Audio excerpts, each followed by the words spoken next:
I knew shit was sideways when I walked into the Kovali's group boardroom and found a mood board titled Synergy Vibes 2024 that looked like a Pinterest page for a confused golden retriever.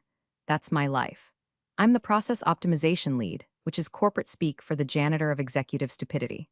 I don't plunge toilets, but I do flush bad ideas before they clog the revenue stream, and let me tell you, the pipes in this place are backed up with pure, unadulterated ego. Hey, before I get into how I accidentally toppled a dynasty with a piece of jewelry, do me a solid, hit subscribe and upvote. It fuels my caffeine addiction and keeps the legal team nervous. 95% of you just listen and run, don't be that guy. Be the guy who leaves a small click tip. All right, back to the carnage. I've been at Kovali's for 5 years. It's one of those legacy firms in Dallas that started with steel and ended up trading data futures, or whatever the hell we actually sell. I don't ask questions about the product. I just make sure the spreadsheets don't lie. I'm the person you call when the numbers don't add up or when the VP of sales tries to expense a team-building trip to a strip club in Vegas as stakeholder engagement. I'm the mechanic. I pop the hood, look at the smoking engine, and tell them they're idiots.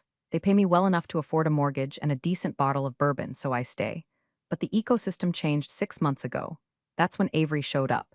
Avery is the CEO's niece. She's 24, has a degree in communications from a university that probably accepts crayons on the application, and her job title is Strategic Vision Coordinator. Do you know what that means? Neither does she. It means she walks around the office holding an iced latte that costs more than my hourly rate in 1999, making suggestions that usually involve changing the font on a report I spent 3 weeks building. She's a human glitter bomb, shiny, invasive, and impossible to clean up after. I was sitting in my cubicle, which is strategically located behind a structural pillar so I don't have to make eye contact with the marketing team. And Avery clacked in. You can always hear her coming. She wears these heels that sound like a tactical assault on the linoleum. Karen, she chirped. It wasn't a greeting, it was a summons. She leaned against my partition, smelling like expensive vanilla and unearned confidence. Quick question. Why is the Q3 forecast so gray? I slowly rotated my chair. My joints popped. I'm 45 and my patience is older than that. It's a spreadsheet, Avery. It's black and white. That's how numbers work. They aren't mood rings. Right, but it's just not giving success, you know? She took a sip of her latte, leaving a lipstick stain on the straw that matched her nails. I was thinking we could color code the revenue streams. Maybe a sunset gradient? Uncle Phil loves sunsets. Uncle Phil, the CEO. The man who thinks process optimization is a type of yoga. Avery, I said, my voice dropping to that register I use when I'm explaining why you can't put metal in a microwave. If I add a sunset gradient to the financial audit, the IRS isn't going to think it's pretty. They're going to think we're cooking the books on acid. Leave the formatting alone. She rolled her eyes. It was a practiced motion, something she probably perfected in a sorority house mirror while complaining about the quality of the cocaine. God, you're so analog, Karen. You need to vibrate higher.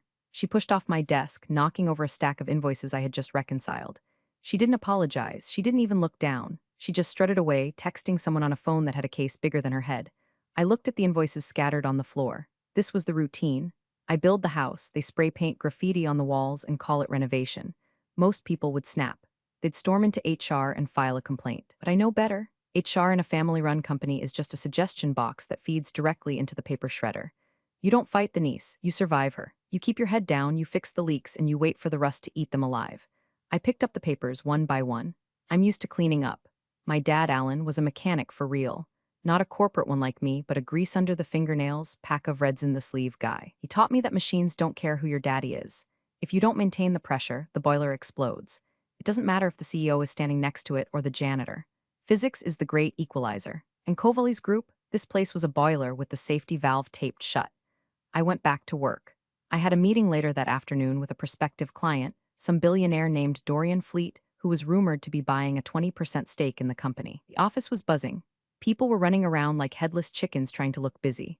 The marketing team was blowing up balloons for a billionaire investor, and the sales guys were practicing their golf swings in the hallway.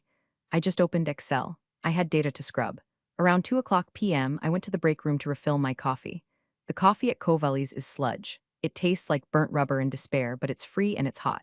I was standing there, staring at the microwave, watching the seconds tick down on someone's reheating fish taco, because there's always one sociopath in every office, when Avery walked in again.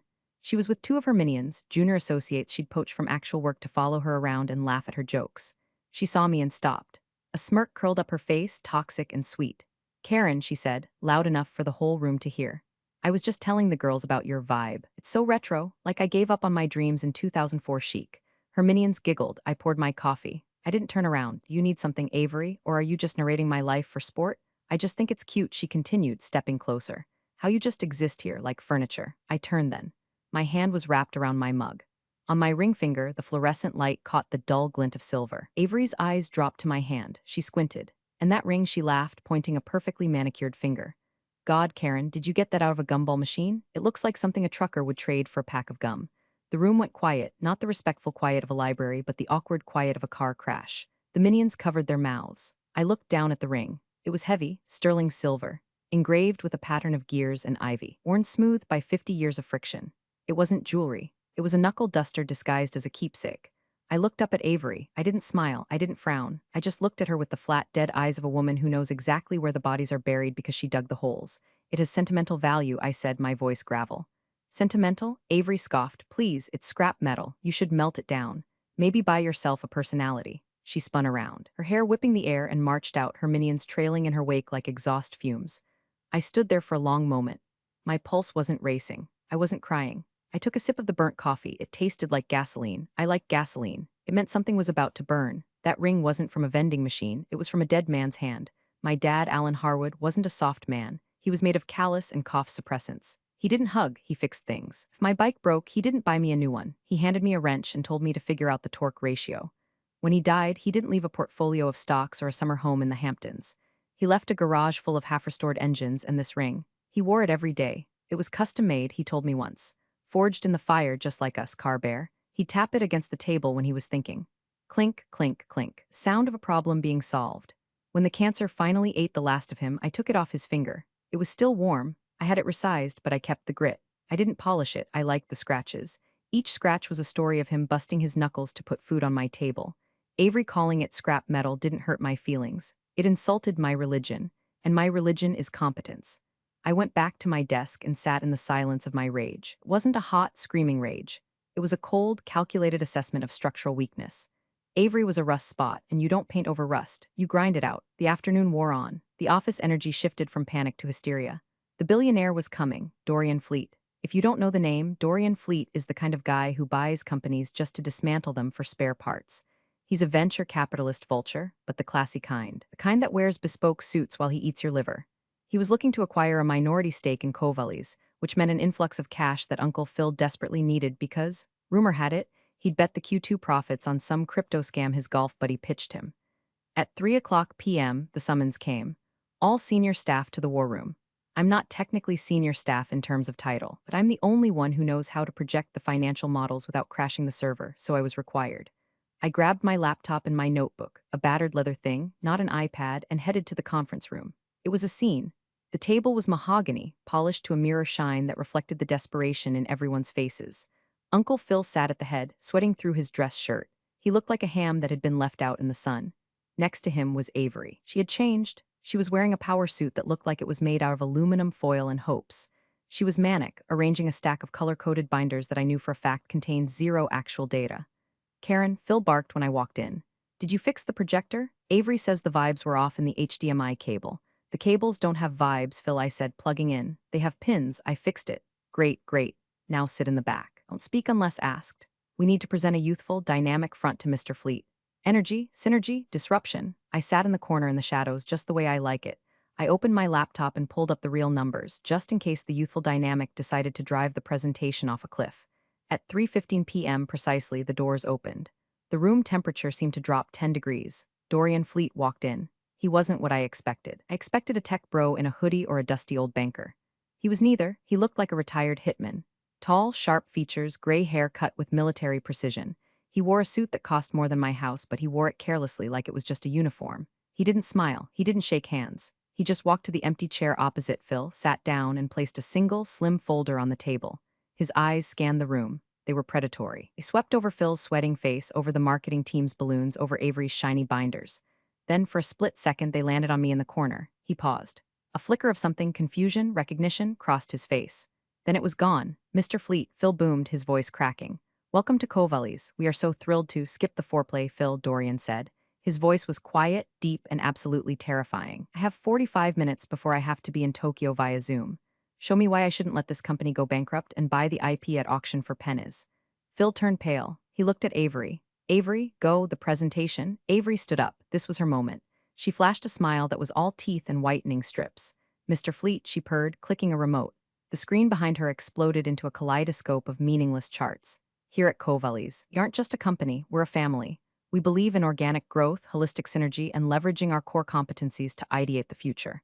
I physically winced. Ideate the future. It sounded like something a cult leader would say before passing out the Kool-Aid. Dorian didn't blink. He stared at her. Avery, I'm the strategic vision coordinator. Right, Dorian said dryly. And what exactly is your strategy for the 14% drop in operational efficiency over the last 3 quarters? Avery froze. The smile faltered. She hadn't prepared for numbers. She had prepared for vibes. Well, she stammered, flipping a page in her binder. We feel that the efficiency metrics are antiquated. We're pivoting to a more employee-centric happiness model. Happiness doesn't pay dividends, Dorian said. He leaned forward. I'm looking at your process flow. It's a mess. Who handles your optimization? Avery looked at Phil. Phil looked at the table. I do, I said from the corner. Dorian's head snapped toward me. The room went silent.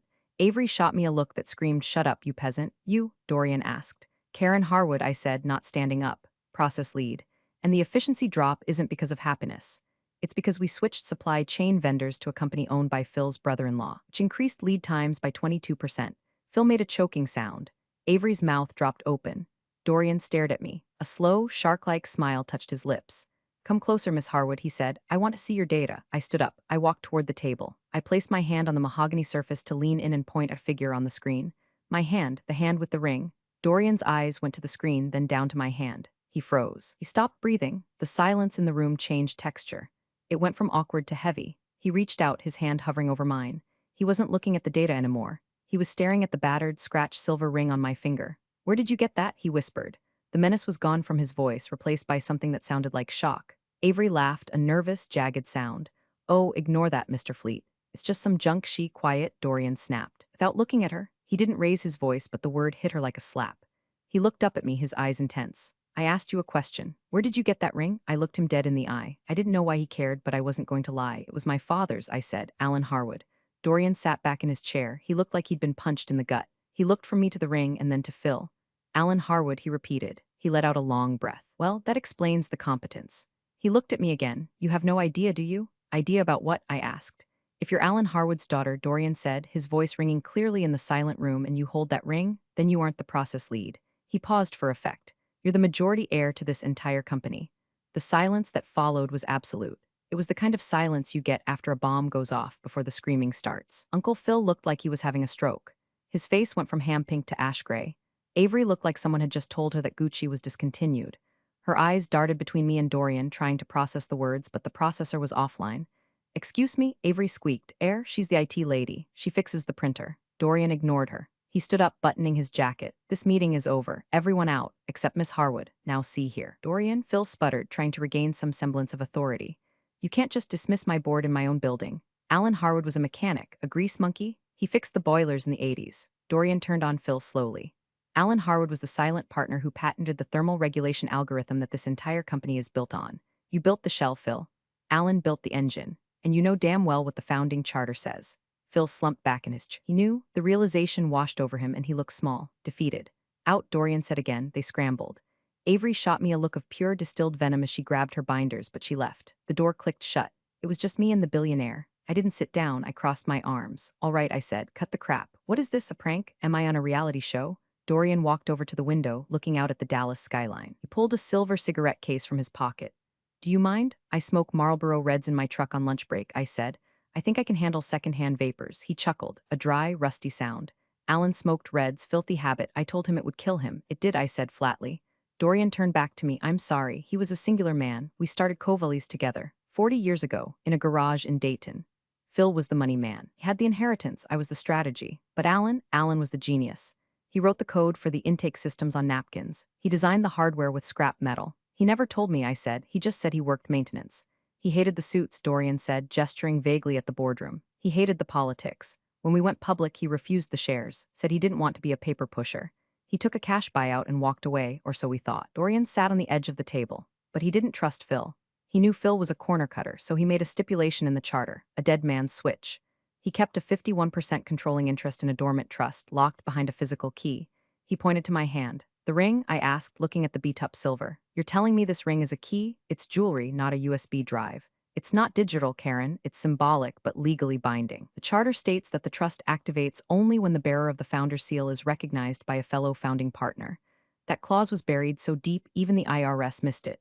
It was Alan's way of ensuring that if the company ever lost its way, his bloodline could step in and reset the breaker. My head was spinning. It was absurd. It was something out of a bad movie. But it also sounded exactly like my dad. He loved fail-safes. He loved hidden latches and secret compartments. So I said, trying to steady my voice, "Because you recognized the ring?" "I triggered the clause," Dorian said. "As of 10 minutes ago, when I acknowledged you as Alan's heir in front of witnesses, the trust unlocked. You own 51% of Kovali's group. Phil owns 30%, the public owns the rest." I sank into a chair. "I own the company? Technically, yes. Effectively, not until we file the paperwork. But the law is on your side." Suddenly, the door burst open. Avery marched in, phone in hand. She had clearly been rallying courage in the hallway. "This is ridiculous," she shouted. "I just Googled it. There's no Alan Harwood on the board list. You're lying. She's just a sad, middle-aged woman who..." Dorian didn't even look at her. "Karen," he said to me, "would you like to handle this, or should I?" I looked at Avery. She was vibrating with entitlement. She looked at me like I was dirt on her shoe. For 5 years, I had fixed her mistakes. I had covered for her incompetence. I had listened to her mock my clothes, my car, and my life. She had called my father's ring trash. Something inside me clicked. It was the sound of a safety valve finally blowing. I stood up. I walked over to Avery. I was taller than her when she wasn't wearing those ridiculous stilts she called shoes. "Avery," I said. My voice was calm. Dangerously calm. "What?" she snapped. "Are you going to fix the AC because it's hot in here?" "No," I said. "I'm going to optimize the process." I turned to Dorian. "How fast can we get legal here?" Dorian checked his watch. "My team is already in the lobby. They travel with me." "Good," I said. I looked back at Avery. "Get out of my office." "Your office?" She laughed. "This is the boardroom." "Exactly," I said. "And I'm the chairwoman. Get out. And take your mood board with you." Avery stared at me, mouth agape. She looked to Dorian for help, but he was just smiling that shark smile. "You heard the lady," Dorian said. Avery stomped her foot, literally stomped it like a toddler, and ran out. I looked at Dorian. "I need a cigarette." "Me too," he said. We didn't smoke in the boardroom. We went to the roof. The roof of the Kovali's building is a gravel-covered wasteland of HVAC units and pigeon crap. It's my favorite place in the building. I know every chiller unit up here by serial number. I know which intake fan rattles when the wind hits north-northeast. It was fitting that I became a billionaire, or whatever I was now, standing next to a rusted cooling tower. Dorian's legal team had arrived within minutes. They were a phalanx of identical suits, carrying briefcases that probably contained more billable hours than I'd earned in a lifetime. They set up shop in the lounge, the glass-walled executive waiting area that Phil used for drinking scotch at 10 a.m. But I needed air first. I leaned against the parapet, lighting a Marlboro with shaking hands. The wind whipped my hair across my face. "He never wanted this for you, you know," Dorian said, joining me. He didn't light up. He just held his silver case like a talisman. "What? To be rich?" I exhaled smoke, watching it dissipate over the gray Dallas city. "To be one of us," Dorian corrected. "He thought corporate life was a disease. He wanted you to have a trade, a skill, something real. So he let me struggle?" I asked, a hint of bitterness creeping in. "I've been scraping by on a mid-level salary, driving a 2014 Ford while he was sitting on a dormant empire." "Why?" "Protection," Dorian said. "If he had given you the shares when you were 20, Phil would have eaten you alive. He would have manipulated you, diluted your stock, or bought you out for pennies." Alan knew Phil. He knew Phil couldn't resist a worker, so he let you work. He let you learn the machine from the inside. He paused, looking at me. "And it worked, didn't it? You know where the bodies are buried because you're the one who had to clean up the blood." I laughed. It was a dark sound. "I know every line of code in the logistics server. I know that Phil pays for his mistress's condo through a shell company listed as consulting fees. I know Avery's degree is from a diploma mill in the Caribbean." Dorian raised an eyebrow. "You have proof?" "I have backups," I said. "I'm the IT lead. I back up everything." "Paranoia is best practice," Dorian smiled. "Alan raised you well." We went back inside. The legal team was ready. They had spread the documents out on the glass table. It was surreal. There, on yellowed legal paper dated 1984, was my father's signature. It was jagged, rushed, like he just wanted to sign and get back to the garage. "The Harwood Trust, effective upon identification of the heir by a founding member. 51% controlling interest, it's ironclad," the lead lawyer said. He looked at me with a mixture of fear and respect. Lawyers smell power like sharks smell blood, and suddenly I was the biggest fish in the tank. The recognition event was witnessed. The ring matches the description in the addendum: sterling silver, custom forge, gear motif. "It's done. You are the majority shareholder." "What about Phil?" I asked. "Phil is currently vomiting in his office," the lawyer said dryly. "But legally, he's a minority partner. He serves at your pleasure. You can vote him out. You can fire him. You can dissolve the board." I ran my finger over my dad's signature. Alan Harwood. He had played the longest con in history. He had planted a seed 40 years ago and waited for the perfect storm to water it. And Avery, I asked. Dorian leaned in. That's up to you. She's an employee, an at-will employee. I thought about Avery. I thought about the butt scrunch leggings comment. I thought about the mood boards. I thought about the way she treated the janitorial staff like they were invisible. Not yet, I said. Firing her is too easy. She thinks she's a visionary. Let's see how she handles actual vision. What's the play? Dorian asked. I looked at the lawyer. Draft a memo. Effective immediately. The Office of Process Optimization is assuming direct control of all executive operations. All departmental spend over $50 requires my signature. All strategic initiatives must be vetted by me. The lawyer blinked. You're putting the CEO on an allowance? I'm putting the whole company on a performance improvement plan, I said. If they want to act like children, I'm going to treat them like children. No more mood boards, no more retreats. We're going to audit the hell out of this place. Dorian chuckled. You're going to make them miserable. No, I said, standing up and smoothing my skirt. I'm going to make them work, and to people like Avery, that's a fate worse than death. I walked out of the lounge. The hallway was quiet. People were peeking out of their cubicles. Word had spread. The rumor mill moves faster than fiber optics. I walked past the break room. The microwave was still beeping. I walked to my desk. My crappy cubicle behind the pillar. I didn't pack up. I sat down. I had work to do. By the next morning, the atmosphere in the office had shifted from panic to haunted house. I walked in at 8 a.m. sharp. Usually nobody acknowledges me until something breaks. Today, the security guard at the front desk stood up and tipped his hat.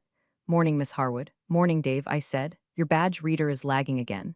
I'll reset the controller later. You look terrified. You don't have to do that, ma'am. I can call maintenance. I am maintenance, Dave, I said, walking through the turnstile. When I got to my floor, it was eerily quiet. My cubicle had been altered. Someone had placed a vase of flowers on my desk. Cheap carnations, probably from the gas station. There was a card, so happy for you. The Sunshine Committee. The Sunshine Committee was Linda from HR. Linda was a woman whose smile was so tight it looked like it caused her physical pain. She was Phil's enforcer. If Phil was the hammer, Linda was the velvet glove that strangled you. My phone rang. It was Linda. Karen, she chirped, or should I say Miss Harwood? Haha. Listen, Phil and I were hoping to have a little sync-up. Just a quick touch base about transitions. I'm busy, Linda, I said, logging into my computer. I now had admin rights to everything. And I mean everything. Little lock icons on the folders were all green open padlocks. It was beautiful, oh of course. But Phil is really insistent. He's in the executive suite. Tell Phil I'm auditing the expense reports from 2018 to present, I said. If he wants to talk, he can come to my cubicle. There was a long silence. Your cubicle? Yes, the one behind the pillar. Tell him to bring a chair. I only have one. I hung up. I spent the next 2 hours digging. Now that I knew what to look for, the corruption wasn't even subtle. It was lazy. Phil had been draining the company dry, consulting fees to a firm in the Caymans, marketing research paid to Avery's LLC. Avery, I pulled up her file. Salary, $180,000. Job description, to facilitate cross-functional synergy and elevate brand resonance. Experience, social media manager for Kappa Kappa Gamma, 2019. I laughed, a dry, hacking laugh. I was making $65,000 to keep the servers from melting, and she was making triple that to post selfies. Around 10:30, I heard the footsteps. Heavy, angry footsteps. Phil rounded the corner. He wasn't wearing his jacket. His tie was loosened. He looked like a man who hadn't slept. Behind him trailed Avery, looking less shiny than yesterday. She was wearing sunglasses indoors. Karen, Phil hissed, leaning over my partition. What is the meaning of this? You can't demand the CEO come to a cubicle? I didn't look up from my monitors. I'm reviewing the travel budget, Phil. Did you know we spent $40,000 on client entertainment in Miami last month? Who is the client? Because the receipt is from a club called the Boom Boom Room. Phil turned a shade of purple that shouldn't exist in nature. That was confidential business development. It's fraud, Phil, I said calmly. And since I'm the majority shareholder, that's my money you're stuffing into G-strings. Avery piped up. You can't talk to him like that. He's your boss. I spun my chair around. Actually, Avery, according to the bylaws, which I just read, the majority shareholder has the right to freeze executive assets pending an internal audit, which I did. About 10 minutes ago, Phil's eyes bulged. You froze the accounts? Company credit cards are suspended, I said. Also, I revoked your parking pass. You're in a visitor spot now. Hope you paid the meter. They tow after 2 hours. You bitch, Avery screamed. She lunged forward, but Phil held her back. Avery, stop. Phil was sweating profusely. He realized the gravity of the situation. He wasn't dealing with an employee anymore. He was dealing with a hostile takeover from the inside. Karen, Phil said, his voice trembling. Let's be reasonable. We can work this out. A raise, a bonus, a corner office. I don't want a corner office, I said. I like this spot. It's near the server room. The hum soothes me. I stood up. I want you to resign, Phil. Resign? He laughed nervously. You can't be serious. I built this brand. You built a shell, I corrected, using Dorian's words. And now the shell is cracking. You have two choices. Resign with a severance package that I will determine based on how much you actually stole. Or I release the Boom Boom Room receipts to the board and the IRS. Phil looked at Avery. Avery looked at her phone. I need time, Phil whispered. You have until 5 o'clock p.m., I said. Now get out of my cubicle, you're blocking my light. They retreated. It was a rout. I sat back down. My hands were shaking slightly, not from fear, from adrenaline. It was the same feeling I got when I finally traced a complex electrical short after hours of searching. Feeling of finding the fault line. I picked up the phone and dialed Dorian's number. It's done, I said. Phil is crumbling, and the niece, Dorian asked. She's next, I said. I have a special project for her. Power is weird. People think it's about shouting or wearing expensive suits. It's not. Power is having the admin password. I didn't move offices. I stayed in my cubicle. It unnerved them. They had to come down to the floor to see the boss. It was a psychological power move that I didn't even plan. I just was too lazy to move my plants. At 1 o'clock p.m., I sent an email to Avery. Subject, Strategic Realignment Special Project 2, Avery Mills at Covaley's Group Com from Karen Harwood at Covaley's Group Com. Avery, since you are the Strategic Vision Coordinator, I have a task that requires your unique skill set. We need to physically audit the archive room in the basement. We have 5,000 boxes of legacy contracts that need to be digitized and tagged for synergy. Report to the basement at 1:30 p.m. No interns. This is sensitive data. Karen, I knew she wouldn't do it. Avery didn't do physical labor. Avery didn't do basements. I pulled up the security camera feed for the basement hallway on my second monitor. I ate my ham sandwich and waited. At 1:45 p.m., Avery appeared on the grainy black and white screen. She was wearing a mask, like a surgical mask, and holding her phone away from her face as if the air itself was infectious. She kicked a box. She took a selfie next to a stack of files with the caption, I checked her Instagram instantly. Grind never stops. CEO life, #hustle #legacy. Then she did exactly what I expected. She didn't open a single box. Instead, she walked over to the fire suppression system panel on the wall. I stopped chewing. The basement held the paper archives, but the server room was directly adjacent. The suppression system was halon gas, safe for electronics, but expensive as hell to refill. But the sprinkler override for the paper archive? That was water. Avery was messing with the valves. She wasn't trying to do the work. She was trying to flood the basement. She probably thought if she ruined the files, have an excuse for not doing the job. Oops, a pipe burst, so tragic, I watched her twist a red valve. She didn't know that I had installed a digital pressure sensor on that valve 3 years ago because the janitor kept bumping it with his mop. A warning light flashed on my dashboard. Water pressure spike zone 4. I could have stopped her. I could have called security, but I wanted to see how far she would go. She twisted it fully open. Nothing happened. She frowned, twisting it back and forth. She kicked the pipe. I chuckled. I had shut off the main water feed to the basement archive 6 months ago because of a leak I hadn't gotten around to fixing yet. The pipes were dry. Avery pulled out her phone and called someone. I tapped into the internal VoIP line. She was calling Phil. Uncle Phil, the pipe won't break, she hissed. What do you mean it won't break? Phil's voice sounded strained. Just open the valve. I did. It's dry. This whole building is garbage. Avery, listen to me. You need to find something on her. Find a compliance violation. Hack her email, something. We need leverage. I can't hack. I don't know how. Then make something up. Plant a file. Say she stole data. Anything. I hit the record button. This was it. The smoking gun. Not only was she incompetent, but she was also actively conspiring to frame the majority shareholder. It was stupid. It was desperate. It was beautiful. I picked up my desk phone and dialed the basement intercom. Avery jumped about 3 feet in the air when my voice boomed through the dusty speakers. Avery, I said, my voice echoing in the concrete room. The water is shut off, but the security cameras aren't. Smile. She looked up at the camera, her face a mask of pure terror. Come upstairs, I said. Bring your badge. Avery arrived at my cubicle 10 minutes later. She had tried to fix her hair, but she looked rattled. Dust from the basement streaked her white blazer. She looked like a fallen angel who had landed in a dumpster. Dorian was there too. He had come down from the lounge to watch the show. He was leaning against the pillar, looking amused. You were spying on me, Avery accused, pointing a finger at me. That's illegal, violation of privacy. It's a secure facility, Avery, I said, not looking up from my screen. You signed the consent form when you took the badge.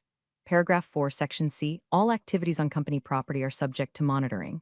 You should read the things you sign. I was checking the valve, she lied, her eyes wild. I thought it looked loose. I was trying to fix it. Really? I asked. Because I have a recording of you asking your uncle why the pipe wouldn't break. I hit play. The pipe won't break. Just open the valve. We need leverage. The audio was crisp. I had upgraded the microphones myself last year. Avery went pale. She looked at Dorian. Mr. Fleet, surely you can see this is AI. She faked it. Deep fakes. Dorian laughed. It was a genuine laugh this time. You think she deep faked a conspiracy in real time? You give her too much credit and yourself too little. He looked at me. She's all yours, chairwoman. I stood up. I walked around the desk. I stood in front of Avery. You know, I said quietly. I didn't mind the incompetence. Every company has dead weight. I can carry dead weight. I'm strong. I took a step closer, but I do mind the disrespect. You mocked my father's ring. You mocked my work. You mocked the people who actually keep this lights on. You think you're better than us because of your last name, but names don't keep the boiler running, Avery. Sweat does. I held out my hand, badge, phone, laptop, now. Avery stared at me, her lip trembled. Tears started to well up, big crocodile tears meant to garner sympathy. But where will I go? She whispered. This is my career. You don't have a career, Avery, I said. You have a nepotism scholarship, and it just expired. She slowly reached into her purse and handed me her badge, then her phone. The laptop is in my office, she sniffled. Security will retrieve it, I said. Dave is waiting for you at the elevator. He has a box for your personal items. You have 5 minutes. She turned to leave, shoulders slumped. Then she stopped and looked back. The venom returned for one last second. You're still just a janitor, she spat. You might own the place, but you'll never fit in. You smell like stale smoke and desperation. I smiled. And you smell like unemployment. Get out, she fled. Dorian clapped slowly. Brutal, I liked it. I'm not done, I said. Phil is next. Phil is in his office shredding documents, Dorian said. My team is already there stopping him. Good, I said. I don't want to fire Phil. Dorian looked surprised. No, no, I said. Firing him gives him a golden parachute. He has a clause in his contract. If he's terminated without cause, he gets $2 million. And with cause, he gets nothing. Do you have cause? I pointed to my screen where the boom boom room receipt was still glowing. I have cause. I have 5 years of cause. But I don't want to fire him yet. And what? I want to demote him, I said. I want to put him in the basement.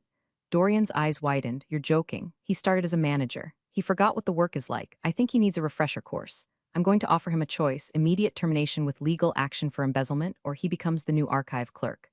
Dorian stared at me for a moment, then burst out laughing. You are definitely Alan's daughter. That is twisted. It's not twisted, I said, lighting a cigarette right there in the cubicle. It's process optimization. I'm putting the resources where they fit best.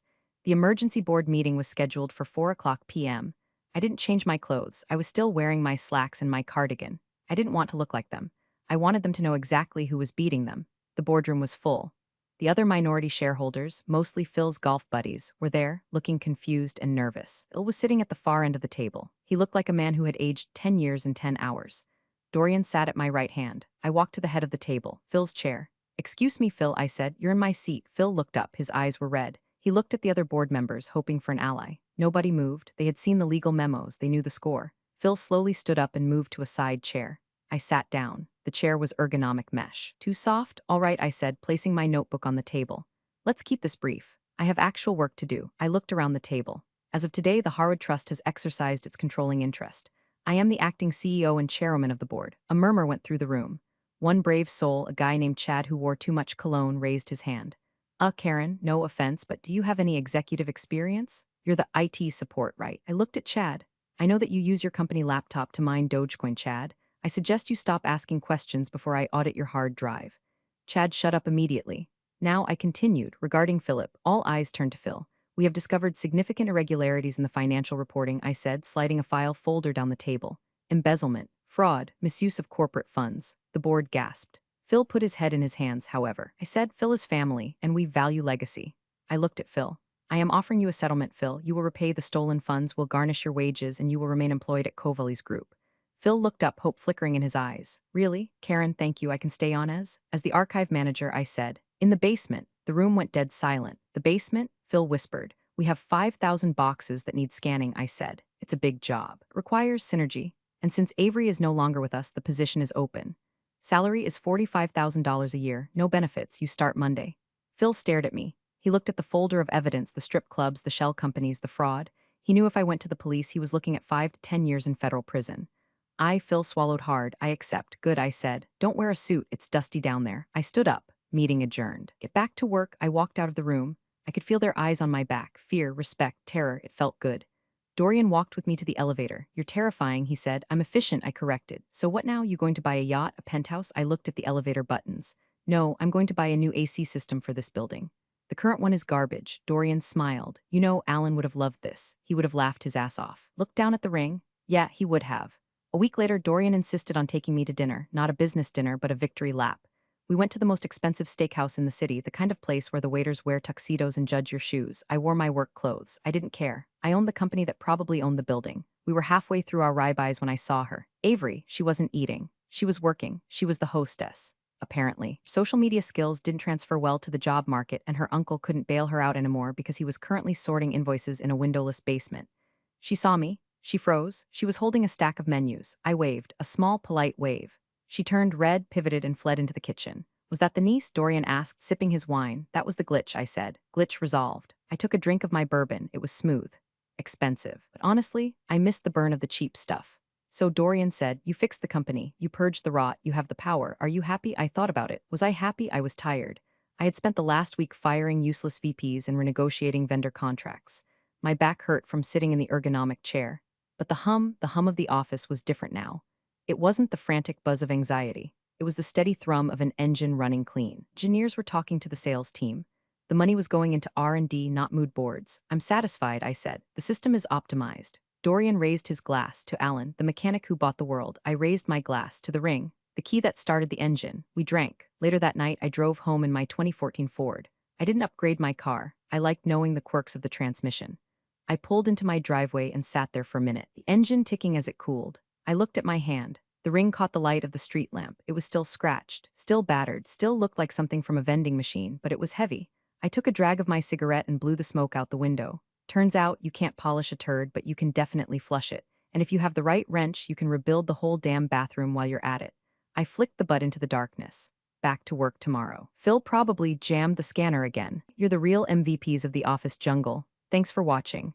Smash that subscribe button, or the coffee pot might just forget your next brew.